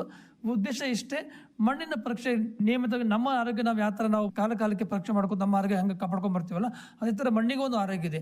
ನಾವು ಮಣ್ಣಿನ ಬಗ್ಗೆನೂ ಜಾಗೃತಿ ವಹಿಸಿ, ಮುತುವರ್ಜಿ ವಹಿಸಿ, ಅದನ್ನು ಆ ಕಾಲಕ್ಕೆ ಪರೀಕ್ಷೆ ಮಾಡ್ತಾ ಅದರಲ್ಲಿ ಏನು ಲೋಪದೋಷಗಳಿದಾವೆ, ಏನು ಮಾಡ್ತಾ ಏನಿದೆ, ನಾವು ಯಾವ ಥರ ಸರಿಪಡಿಸಬೇಕು, ಯಾವ್ದಾರು ಅದನ್ನು ನಿರ್ವಹಣೆ ಮಾಡಬೇಕು, ಅದ್ರ ಬಗ್ಗೆ ಮಣ್ಣು ಯಾವುದು ಸಾವಯವ ಮೂಲದಿಂದ ಆಗಿರ್ಬೋದು ಅಥವಾ ಯಾವುದೇ ಮೂಲದಿಂದ ಆದ್ರೂ ಮಣ್ಣಿನ ಆರೋಗ್ಯ ನಾವು ಕಾಪಾಡ್ಕೊಂಡು ಬರಬೇಕು. ಸೊ ಆ ಒಂದು ಉದ್ದೇಶ ಇಟ್ಕೊಂಡು ನೀವು ಒಂದ್ಸಲ ಆದರೂ ಮಣ್ಣು ಪರೀಕ್ಷೆ ನಮ್ದಕ್ಕಿದ ನಂತರ ಯಾವುದೇ ಕೇಂದ್ರಕ್ಕೆ ಹೋದ್ರೂ ನಿಮ್ಮ ಜಮೀನು ಮಣ್ಣನ್ನು ದಯವಿಟ್ಟು ಒಂದ್ಸಲ ಪರೀಕ್ಷೆ ಮಾಡಿ, ಮಣ್ಣು ಆರೋಗ್ಯ ಚೀಟಿಯಲ್ಲಿ ಏನು ಶಿಫಾರಸು ಮಾಡ್ತಕ್ಕಂಥ ಅವೆಲ್ಲ ಒಂದು ಅಂಶಗಳನ್ನ ನೀವು ಪರಿಗಣನೆ ತೆಗೆದುಕೊಂಡು ಕೃಷಿ ಮಾಡೋದಾದರೆ ಒಂದು ಹೆಚ್ಚಿನ ಒಂದು ಲಾಭನ ಪಡ್ಕೋಬಹುದು ಅಂತ ಹೇಳಕ್ಕೆ ಇಷ್ಟಪಡ್ತೀನಿ ಸರ್. ಒಳ್ಳೆಯದು ಸರ್. ಇದುವರೆಗೆ ಮಣ್ಣು ಪರೀಕ್ಷೆ ಅಂದ್ರೇನು, ಮಣ್ಣು ಪರೀಕ್ಷೆಯನ್ನು ಹೇಗೆ ಮಾಡಿಸ್ಬೇಕು, ಮಣ್ಣು ಪರೀಕ್ಷೆ ಮಾಡಿಸೋದ್ರಿಂದ ರೈತ ಬಾಂಧವರಿಗೆ ಏನು ಅನುಕೂಲ ಆಗ್ತದೆ ಎಂಬಂಥ ಒಂದು ವಿಚಾರವನ್ನು ರೈತ ಬಾಂಧವರಿಗೆ ಸವಿಸ್ತಾರವಾದಂಥ ಒಂದು ಮಾಹಿತಿಯನ್ನು ನೀಡಿದ್ರಿ. ಮುಖ್ಯವಾಗಿ ಮಣ್ಣು ನಮ್ಮ ಬದುಕಿನ ಒಂದು ಕಣ್ಣು ಅಂತಲೇ ಹೇಳ್ಬೋದು. ಗುಣಮಟ್ಟದ ಹಾಗೆಯೇ ಅಧಿಕ ಇಳುವರಿಗಾಗಿ ಕಡಿಮೆ ಖರ್ಚಿನ ಒಂದು ವಿಧಾನಗಳನ್ನು ನಾವು ಅಳವಡಿಸ್ಕೊಳ್ಬೇಕಪ್ಪ ಅಂತಂದರೆ ಖಂಡಿತವಾಗಿ ನಾವು ಮಣ್ಣು ಪರೀಕ್ಷೆಯನ್ನು ಮಾಡಿಸ್ಬೇಕು. ಸಂಬಂಧಪಟ್ಟಂತಹ ಕೃಷಿ ವಿಜ್ಞಾನ ಕೇಂದ್ರ ಆಗಿರ್ಬೋದು, ಕೃಷಿ ಮಹಾವಿದ್ಯಾಲಯ ಆಗಿರ್ಬೋದು, ಕೃಷಿ ಇಲಾಖೆ ಆಗಿರ್ಬೋದು, ಅಥವಾ ರೈತ ಸಂಪರ್ಕ ಕೇಂದ್ರಕ್ಕೆ ಹೋದರೆ ರೈತ ಬಾಂಧವರಿಗೆ ಖಂಡಿತವಾದಂತಹ ಒಂದು ಮಾಹಿತಿ ಈ ಮಣ್ಣು ಪರೀಕ್ಷೆ ಕುರಿತು ಲಭ್ಯ ಆಗ್ತದೆ. ಈಗೇನು ಬೇಸಿಗೆ ಹಂಗಾಮ ಆಗಿರ್ಬೋದು ಅಥವಾ ಹಿಂಗಾರು ಬೆಳೆ ಕಟಾವಾದ ನಂತರ ರೈತ ಬಾಂಧವರು ತಮ್ಮ ಕ್ಷೇತ್ರದ ಮಣ್ಣನ್ನು ಕಡ್ಡಾಯವಾಗಿ ಮಣ್ಣು ಪರೀಕ್ಷಾ ಪ್ರಯೋಗಾಲಯಕ್ಕೆ ಹೋಗಿ ಮಣ್ಣು ಪರೀಕ್ಷೆಯನ್ನು ಮಾಡಿಸಿ, ಮಣ್ಣು ಪರೀಕ್ಷೆಯ ಆಧಾರದ ಮೇಲೆ ಅದನ್ನು ನಿರ್ವಹಣೆ ಮಾಡ್ಕೊಂಡು ಹೋಗ್ಲಿಕ್ಕೆ ಮುಂದೆ ಬರಲಿ. ಈ ಮಣ್ಣು ಪರೀಕ್ಷೆ ಆಧಾರಿತ ಒಂದು ಮಾಹಿತಿಗಾಗಿ ಅಥವಾ ಮಣ್ಣು ಶಾಂಪಲ್ ತೆಗೆದುಕೊಳ್ಳೋದಾಗಿರ್ಬೋದು ಅಥವಾ ಪ್ರಯೋಗಾಲಯಕ್ಕೆ ಆಗಿರ್ಬೋದು, ಏನಾದರೂ ಮಣ್ಣು ಪರೀಕ್ಷೆಗೆ ಸಂಬಂಧಪಟ್ಟಂತೆ ಅಥವಾ ಬೇಸಾಯ ಶಾಸ್ತ್ರಕ್ಕೆ ಸಂಬಂಧಪಟ್ಟಂತೆ ಮಣ್ಣು ಪರೀಕ್ಷೆ ಅಥವಾ ಮಣ್ಣಿನ ಆರೋಗ್ಯದ ಬಗ್ಗೆ ಏನಾದರೂ ಮಾಹಿತಿ ಬೇಕಾಗಿತ್ತು ಅಂತಂದರೆ ನಮ್ಮ ರೈತ ಬಾಂಧವರಿಗೆ ನಿಮ್ಮ ದೂರವಾಣಿ ಸಂಖ್ಯೆ. ಸರ್ ಖಂಡಿತವಾಗಿ ಸರ್, ಸಾಕಷ್ಟು ರೈತರು ಮಣ್ಣಿನ ಕುರಿತಾಗಿ ಮಣ್ಣಿನ ಪರೀಕ್ಷೆ ಕುರಿತಾಗಿ ಫೋನ್ ಮಾಡ್ತಾ ಸರ್. ಇನ್ನು ಹೆಚ್ಚಿನ ರೈತರು ಮಾಹಿತಿ ಸಿಗಲಿ ಅಂತ ನಾವು ನಂಬರನ್ನು ನಾವು ನಮ್ಮ ಯೂಟ್ಯೂಬ್ ಚಾನಲ್ ಆಗಿರ್ಬೋದು, ನಮ್ಮ KVK ಚಾನಲ್ ಆಗಿರ್ಬೋದು ಎಲ್ಲ ಕೊಟ್ಟಿರ್ತೀವಿ. ಹಾಗೂ ಈ ಮೂಲಕ ನಮ್ಮ ಒಂದು ರೇಡಿಯೋ ಚಾನಲ್ ಮೂಲಕ ಕೇಳುಗರಿಗೆ ನನ್ನ ನಂಬರ್ನ ಕೊಡ್ತಾ ಇದ್ದೀನಿ ಸರ್, ದಯವಿಟ್ಟು ನೋಟ್ ಮಾಡ್ಕೊಳ್ಳಿ. ನನ್ನ ಮೊಬೈಲ್ ಸಂಖ್ಯೆ 9449619313. ಇನ್ನೊಮ್ಮೆ ಹೇಳ್ತೀನಿ ಸರ್, 944961913. ಒಳ್ಳೆಯದು ಸರ್. ರೈತ ಬಾಂಧವರಿಗೆ ಮಣ್ಣು ಪರೀಕ್ಷೆ ಸಮಸ್ಯೆ ಆಗಿರ್ಬೋದು ಅಥವಾ ಈ ಮಣ್ಣಿನ ಆರೋಗ್ಯ ಕೊಡೆ ಅಥವಾ ಪೋಷಕಾಂಶಗಳನ್ನು ಒದಗಿಸುವಂಥದ್ದು, ಮಣ್ಣು ಪರೀಕ್ಷೆಗೆ ಯಾವುದೇ ಒಂದು ಸಮಸ್ಯೆಗೆ ನಮ್ಮನ್ನು ಕರೆ ಮಾಡಬಹುದು. ನಿಮ್ಮ ಮಾಹಿತಿಯನ್ನು ಪಡ್ಕೊಂಡು ರೈತ ಬಾಂಧವರು ಪ್ರಯೋಜನ ಪಡೆದುಕೊಳ್ಳಿ ಅಂತ ಹೇಳ್ತಾ, ಇದುವರೆಗೆ ಸುದೀರ್ಘವಾಗಿ ನಮ್ಮ ಜೊತೆ ಮಾತನಾಡಿ ಮಾಹಿತಿಯನ್ನು ನೀಡಿದ್ದಕ್ಕೆ ತಮಗೆ ಎಲ್ಲ ರೈತ ಬಾಂಧವರ ಪರವಾಗಿ ಧನ್ಯವಾದಗಳು ಸರ್. ನಮಸ್ಕಾರ. ನಮಸ್ಕಾರ ಸರ್.